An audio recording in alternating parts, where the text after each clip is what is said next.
सृष्टि बचपन से ही दिखने में सुंदर नहीं थी, लेकिन अमीर बाप की बेटी सृष्टि पर उसकी माँ जान छिड़कती। मेरी बेटी कितनी प्यारी है, भगवान सबको सृष्टि जैसी बेटी दे। सृष्टि धीरे धीरे बड़ी होती है। एक दिन सृष्टि की सहेली कहती है, तू दिखने में कितनी अजीब सी है, लेकिन मैं जानती हूँ हम सब में सबसे अच्छी शादी तो तेरी ही होगी। तेरे पापा अमीर जो हैं। और बता नहीं सकते यार, दहेज तो हर कोई देता है, ये क्या ज्यादा ले जाएगी अपने पति के लिए? अरे बड़े शहर में कोठी है इसके पापा की। अरे पापा की है ना, कौन सी इसकी है? इसकी होती तब तो कोई भी लड़का इससे शादी कर लेता। अरे पापा की मतलब पापा की है तो मेरी ही है ना? किसने कहा? अब तेरी तो तब होगी ना जब तेरा भाई ना हो। वैसे भी शादी के बाद सारी प्रॉपर्टी भाई के नाम होती है। सृष्टि समझ जाती है कि उसे किसी भी हालत में माँ बाप की सारी प्रॉपर्टी को अपने नाम करना है, लेकिन कैसे? एक दिन सृष्टि का भाई शीनू कहता है, बहन क्या कर रही है? तुझसे एक बात करनी है। अरे हाँ हाँ करना, मैं तो तेरी बहन हूँ। बहन मेरी लाइफ में ना एक लड़की है, बहुत अच्छी है। मैं सोच रहा हूँ माँ और पापा से बात करूँ शादी के लिए।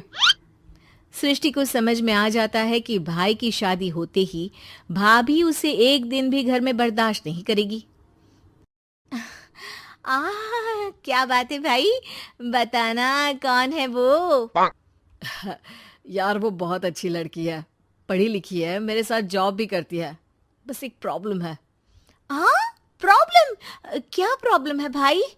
यार वो शादीशुदा है, लेकिन उसके पति ने उसे सिर्फ इसलिए छोड़ दिया क्योंकि उसके माँ बाप दहेज नहीं दे पाए। सृष्टि ये सुनकर न जाने क्यों खुश हो जाती है। अरे भाई तो क्या हुआ, लड़की तुझे तो पसंद है ना? शीनू को लगता है कि बहन उसे समझ रही है। वो इस बात से अनजान होता है कि उसकी बहन की मंशा पूरा घर हड़पने की है। सृष्टि अपनी माँ से कहती है, मम्मी मुझे तो बहुत चिंता है, पता है शीनू क्या कर रहा है? अरे क्या कर रहा है, वो तो काम पर जाता है और वापस घर आता है। नहीं ना माँ, वो यही तो नहीं कर रहा, बाकी सब कर रहा है। आपको पता है उससे प्यार है, और वो भी एक शादीशुदा लड़की से। ये क्या हो गया, मैं सोसाइटी में क्या मुंह दिखाऊंगी? अरे तेरे पापा तो यही कहेंगे कि मैंने ही उसे बिगाड़ दिया है। माँ देखो, मेरी बात मानो, पापा पर भी विश्वास करने की जरूरत नहीं है। अब आप ही बताओ, पापा इतनी देर घर के बाहर रहते हैं क्यों, बोलो? अरे बेटा वो तो नौकरी करते हैं ना। तू बहुत भोली है माँ, पापा का ऑफिस तो 7 बजे खत्म हो जाता है, लेकिन देखो कितनी देर से आते हैं। अरे नहीं नहीं बेटा, ऐसी कोई बात नहीं है। सृष्टि माँ को एक औरत से बात करते पिता की फोटो दिखाती है। देखो माँ, कैसे हैं पापा? मैं ना कहती थी कि पापा सही नहीं है। मैं तेरे पापा से बात करूंगी, दे फोटो मुझे। ओ माँ, वो तो डिलीट हो गई। लेकिन चल, तूने तो देख लिया ना, पापा से बाद में बात कर लेना, और हाँ मेरा नाम बिल्कुल मत लेना। हाँ माँ। अब क्या था, सृष्टि के माँ और पिता के बीच झगड़ा होना शुरू हो जाता है। सृष्टि के मन में क्या चल रहा था कोई नहीं जानता था। एक दिन, माँ सृष्टि के लिए एक लड़का देखा है, वो लोग शाम को उसे देखने आने वाले हैं। और हाँ माँ, एक खुशखबरी, मैं और पापा मिलकर एक नया बिजनेस ट्राई कर रहे हैं। शाम को लड़का आता है, सांवले रंग का। सृष्टि को तो बिल्कुल भी पसंद नहीं आता। लड़की की माँ कहती है, लड़की का चेहरा तो कोई खास नहीं, लेकिन अगर मेरे बेटे को आप लोग सेटल कर दें तो मैं उसकी शादी आपकी बेटी से करवा दूं। सृष्टि को लड़का बिल्कुल पसंद नहीं था। उसे भाई पर गुस्सा आ जाता है। लड़के वालों के जाने के बाद कहती है, माँ देखा शीनू मेरे लिए कैसा लड़का लेकर आया, न दिखाने लायक न सुनने लायक, सेटल भी नहीं, वो भी हम करे। अरे माँ, मैं जानती हूँ ये मेरी शादी किसी भी घर में क्यों करवाना चाहता है। अरे कैसी बात कर रही है बहन? तूने तो देखा ना, लड़के को मैंने ही मना कर दिया तुझसे शादी के लिए। जिसने लड़का बताया था उसने उसकी बहुत तारीफ की थी। बात आई गई हो जाती है, लेकिन सृष्टि का मन शांत नहीं होता। क्या करूं, कुछ समझ में नहीं आ रहा। मेरी शादी हो गई तो ये लोग पूरी प्रॉपर्टी शीनू के नाम कर देंगे, मेरे हाथ तो कुछ लगेगा ही नहीं। तभी सृष्टि को आइडिया आता है। वो किसी वकील को फोन करती है। जी देखिए, अगर आपके मम्मी पापा का तलाक हो जाता है तो आपके पिता की आधी प्रॉपर्टी आपकी माँ के नाम हो जाएगी, फिर उसे वो किसी को भी दे सकती है। सृष्टि अब माँ को बेटे के खिलाफ भरती है। माँ, शीनू पर नजर रखा करो, वो जिस लड़की के प्यार में है ना वो शादीशुदा है।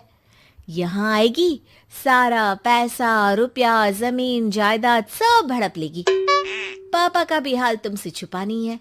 ऐसा ना हो कि मैं और आप एक दिन सड़क पर भीख मांगे। हे भगवान, मैं तो जीते जी मर जाऊंगी अगर ऐसा हो गया तो। ऐसा हो गया नहीं माँ, ऐसा ही होगा। अभी समय है, आगे का सोच लो।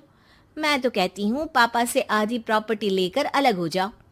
पापा की आधी प्रॉपर्टी भी हम लोगों को अगर मिल जाती है ना तो अगले 7 जन्म सफल समझो। बेचारी माँ बेटी के कहने पर पति से तलाक लेकर अलग हो जाती है। सृष्टि अब पैसों से गाड़ी और अपने दूसरे महंगे शौक पूरे करने लगी। उसके दोस्त भी उसके पैसे इस्तेमाल करते। सृष्टि, कल तुम कहाँ थी? मैं सारा दिन घर पर अकेली थी। तो मैं क्या करूं? मैंने ठेका तो नहीं लिया है ना तुम्हें संभालने का। माँ को सृष्टि से ये उम्मीद नहीं थी। वो बैठकर रोने लगती है। वहीं उसका पति यानी कि सृष्टि के पिता आ जाते हैं। मैं जानता था कि तुम्हारा यही हाल होगा, तो आपने मुझे रोका क्यों नहीं? मैं रोकता तो तुम रुकती क्या? सृष्टि के कहने पर तुमने मुझ पर अपने बेटे पर शक किया, लेकिन तुम ये भूल गई कि कैसे हम दोनों ने मिलकर जीवन में इतना सब खड़ा किया। माँ पति के गले लग जाती है। मुझे माफ कर दीजिए, मैंने आपकी कमाई का एक बड़ा हिस्सा गवा दिया। कोई बात नहीं, तुम साथ हो तो मैं ऐसी 7 प्रॉपर्टी खड़ी कर दूंगा। तभी वहां सृष्टि आ जाती है रोते हुए। माँ, मयंक ने मुझे छोड़ दिया। वो बोल रहा था जब तक मेरे पास पैसे थे तब तक ही वो मेरे साथ था। पापा, माँ, मुझे माफ कर दीजिए।